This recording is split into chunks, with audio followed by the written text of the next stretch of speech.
Hello my dear friends. स्वागत है आप सभी का हमारे नए वीडियो में। तो बिना देरी किए हुए चलिए शुरू करते हैं। कहानी में हम आगे देखते हैं। मुंशी जी ने निर्मला को वहां खड़े देखा। यह अनर्थ, यह यहाँ क्या करने आ गई? बोले, यहाँ क्या कर रही हो? निर्मला ने कर्कश स्वर में कहा, कर क्या रही हूँ? अपने भाग्य को रो रही हूँ। बस सारी बुराइयों की जड़ मैं ही हूँ। कोई इधर रूठा बैठा है, कोई उधर मुंह फुलाए पड़ा है। किस किस को मनाऊं और कहाँ तक मनाऊं? मुंशी जी कुछ चकित होकर बोले, घात क्या है? निर्मला, भोजन करने नहीं जाते और क्या बात है? 10 दफे मेहरी को भेजा, आखिर और दौड़ी आई। इन्हें तो कह देना आसान है मुझे भूख नहीं है। यहाँ तो घर भर की लौंडी हूँ, सारी दुनिया मुंह में कालिख लगाने को तैयार है। किसी को भूख ना हो, पर कहने वालों को यह कौन रोके कि पिशाचिनी किसी को खाना नहीं देती। मुंशी जी ने मनसाराम से कहा, खाना क्यों नहीं खा लेते हो आप? जानते हो क्या वक्त है? मनसाराम स्तंभित सा खड़ा था। उसके सामने एक ऐसा रहस्य हो रहा था जिसका मर्म वह कुछ भी न समझ सकता था। जिसके नेत्रों में एक क्षण पहले विनय के आंसू भरे हुए थे, उनमें से अकस्मात ईर्ष्या की उजाला कहां से आ गई? जिन अघरों से एक क्षण पहले सुधा वृष्टि रो रही थी, उनमें विष का प्रवाह क्यों होने लगा? उसी अचेतना की दशा में वह बोला, मुझे भूख नहीं है। मुंशी जी ने घुड़क कर कहा, क्यों भूख नहीं है?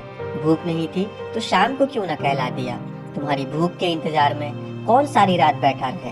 तुम्हें पहले तो यह आदत न थी, रूठना कब से सीख लिया? जाकर खा लो। मनसाराम जी, नहीं, मुझे जरा भी भूख नहीं है। तोताराम ने दांत पीस कर कहा, अच्छा, अच्छी बात है, जब भूख न लगे तब खाना खाना। यह कहते हुए वह अंदर चले गए। निर्मला भी उनके पीछे ही पीछे चली गई। मुंशी जी तो लेटने चले गए। उसने जाकर रसोई उठा दी और कुल्ला कर पान खा मुस्कुराती हुई आई और पहुंची। मुंशी जी ने पूछा, खाना खा लिया ना? निर्मला, क्या करती, किसी के लिए अन्न जल छोड़ दूंगी? मुंशी जी, इसे ना जाने क्या हो गया है, कुछ भी समझ में ही नहीं आता। दिन दिन भूलता चला जाता है, दिन भर उसी कमरे में पड़ा रहता है। निर्मला कुछ न बोली। वह चिंता के अपार सागर में डुबकियां खा रही थी। मनसाराम ने मेरे भाव परिवर्तन को देखकर दिल में क्या समझा होगा?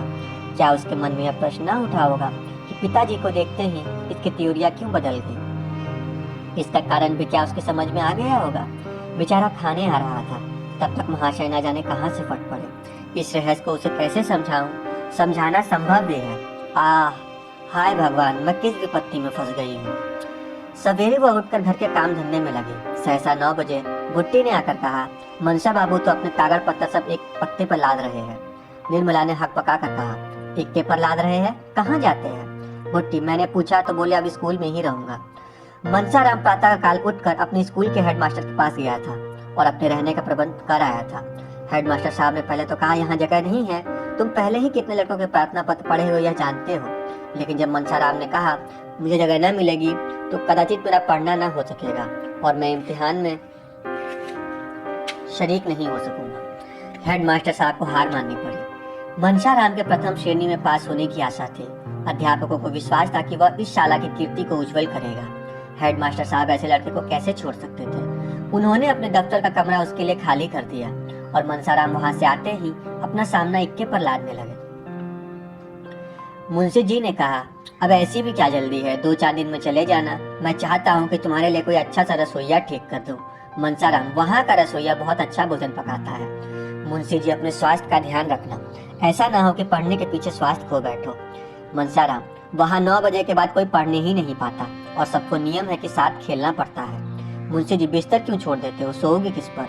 मनसा, कंबल लिए जाता हूँ, बिस्तर की जरूरत नहीं है। मुंशी जी, कहा जब तक तुम्हारा सामान रख रहा है जाकर कुछ खा लो, रात भी तो कुछ नहीं खाया था। मनसाराम, वही खा लूंगा, रसोइये से भोजन बनाने को कह आया हूँ, यहाँ खाने लगूंगा तो देर होगी। घर में जिया राम और सिया राम भी भाई के साथ जाने की जिद कर रहे थे। निर्मला उन दोनों को बहला रही थी, बेटा वहाँ छोटे लड़के नहीं रहते, सब काम अपने ही हाथ करने पड़ता है बेटा। एकाएक रुक्मणी ने आकर कहा, तुम्हारे वज्र का हृदय है महारानी, लड़के ने रात भी कुछ नहीं खाया, इस वक्त भी बिना खाए पिए चला जा रहा है और तुम लड़कों के लिए बातें कर रही हो। उसको तुम जानती नहीं हो। यह समझ लो कि वह स्कूल नहीं जा रहा, बनवास ले रहा है, लौट कर फिर न आएगा। वह उन लड़कों में नहीं है जो खेल में मार भूल जाते हैं। बात उसके दिल पर पत्थर की लकीर हो जाती है। निर्मला ने कातर स्वर में कहा, क्या करो दीदी जी, वह किसी की सुनते ही नहीं। आप जरा जाकर बुला ले, आपके बुलाने से आ जाएंगे। रुक्मणी आखिर क्या हुआ जिस पर वह भागा जाता है? घर से तो उसका जी कभी उचाटना होता था, उसे तो अपने घर के सिवा और कहीं अच्छा ही न लगता था। तुम्ही ने उससे कुछ कहा होगा या उससे कुछ शिकायत की होगी, क्यों अपने लिए काटे वो रो रही हो? रानी, घर को मिट्टी में मिलाकर तुम चैन से ना बैठ पाओगे। निर्मला ने रोकर कहा, मैंने उन्हें कुछ कहा हो तो मेरी जबान कट जाए। हाँ, सौतेली होने के कारण बदनाम तो मैं हूँ ही। आपके हाथ जोड़ती हूँ, जरा जाकर उन्हें बुला लाइए। रुक्मणी ने तीव्र स्वर में कहा, तुम क्यों नहीं बुला लाती? क्यों छोटी हो जाओगी? अपना होता तो क्या इसी तरह बैठी रहती? निर्मला की दशा उस पंखहीन पक्षी की सी हो रही थी जो सर्प को अपनी ओर देखकर उड़ना चाहता है पर उड़ नहीं सकता, उछलता है और गिर पड़ता है, पंख फड़फड़ाकर रह जाता है। उसका हृदय अंदर ही अंदर तड़प रहा था पर बाहर जाने के लिए जा नहीं सकती थी। इतने में दोनों लड़के रोते हुए अंदर आकर बोले, भैया जी चले गए। निर्मला मूर्छित खड़ी रही, मानो संज्ञाहीन हो गई हो। चले गए? घर में आए तक नहीं, मुझसे मिले तक नहीं, चले गए? मुझसे इतनी घृणा? मैं उनकी कोई न सही। उनकी बुआ तो थी, उनसे मिलने तो आना चाहिए था। मैं यहाँ थी ना, अंदर कैसे कदम रखते? मैं देख लेती ना, इसीलिए चले गए। मनसाराम के जाने से घर सूना हो गया। दोनों छोटे लड़के उसी स्कूल में पढ़ते थे। निर्मला रोज उनसे मनसाराम का हाल पूछती। आशा थी कि छुट्टी के दिन वह आएगा, लेकिन जब छुट्टी के दिन गुजर गए और वह न आया तो निर्मला की तबीयत घबराने लगी। उसने उसके लिए मूंग के लड्डू बना रखे थे। सोमवार को प्रातः भुट्टी को लड्डू देकर मदरसे भेजा। 9 बजे भुट्टी लौटाई। मनसाराम ने लड्डू ज्यों के त्यों लौटा दिए थे। निर्मला ने पूछा, पहले से कुछ हरे हुए है रे? भुट्टी, हरे भरे तो नहीं हुए, सूख और गए हैं। निर्मला, क्या जी अच्छा नहीं है क्या? भुट्टी, यही तो मैंने भी पूछा बाबूजी, झूठ क्यों बोलूं? हाँ, जहाँ का कवर मेरा देवर लगता है, वह कहता है कि तुम्हारे बाबूजी की खुराक कुछ अच्छी नहीं है। 2 फुलकियाँ खाकर उठ जाते हैं, फिर दिन भर कुछ नहीं खाते, हर दम पढ़ते रहते हैं। निर्मला, तूने पूछा नहीं लड्डू क्यों लौटाई देते हो? भुट्टी, यह तो मैंने नहीं पूछा बहूजी, झूठ क्यों बोलूं? उन्होंने कहा इसे लेती जा, यहाँ रखने का कुछ काम नहीं है, मैं लेती गई। निर्मला और उसे कुछ कहने नहीं कहते थे। पूछा नहीं, कल क्यों नहीं आए हो? छुट्टी तो थी। भुट्टी, बहूजी झूठ क्यों बोलूं? यह पूछने की तो मुझे सुध ही ना रही। हाँ, यह कहते थे कि अब तू यहाँ कभी ना आना, न मेरे लिए कोई चीज लाना, और अपनी बहू जी से कह देना कि मेरे पास कोई चिट्ठी पत्र ना भेजे, लड़कों से भी मेरे पास कोई संदेशा ना भेजे। और एक बात ऐसी कही बहू जी कि मेरे मुंह से निकल नहीं सकती। फिर रोने लगे। निर्मला, कौन सी बात कह तो? भुट्टी, क्या कहूँ बहू जी, कहते थे मेरे जीने पे धिक्कार है, यही कहकर रोने लगे। निर्मला के मुंह से एक ठंडी सांस निकल गई। ऐसा मालूम हुआ मानो कलेजा बैठा जाता है। उसका रोम रोम अंतर्नाद से रुदन करने लगा।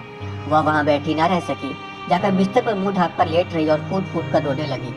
वह भी जान गए। उसके अंतकरण में बार बार यही आवाज गूंजने लगी, वह जान गए। भगवान, अब क्या होगा?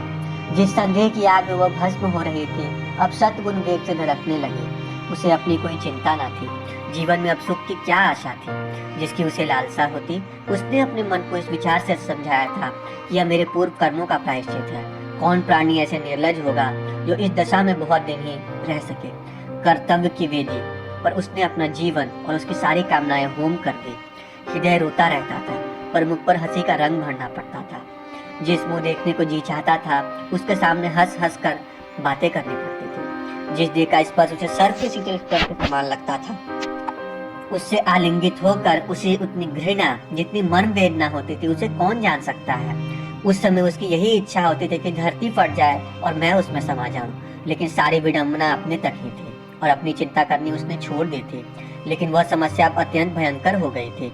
वह अपनी आंखों से मनसाराम की आत्म पीड़ा नहीं देख सकती थी। मनसाराम जैसे मनस्वी साहसी युवक पर इसका अपेक्ष जो उस पर असर पड़ रहा था, उसकी कल्पना से ही उसके प्राण कांप उठते थे।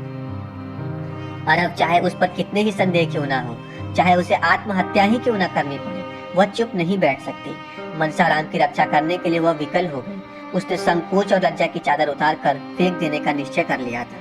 वकील साहब भोजन करके कचहरी जाने के पहले उससे एक बार अवश्य मिल लिया करते थे। उसके आने का समय हो गया था, आ ही रहे होंगे। यह सोचकर निर्मला द्वार पर खड़ी हो गई और उनका इंतजार करने लगी। लेकिन यह क्या, वह तो बाहर चले जा रहे हैं। गाड़ी जुतकर आ गई है। यह हुक्म यहीं से दे दिया करते थे, तो क्या आज वह न आएंगे, बाहर से ही बाहर चले जाएंगे? नहीं, ऐसा नहीं होने पाएगा। उसने भुट्टी से कहा, जाकर बाबूजी को बुला दो। कहना एक जरूरी काम है, सुन लीजिए।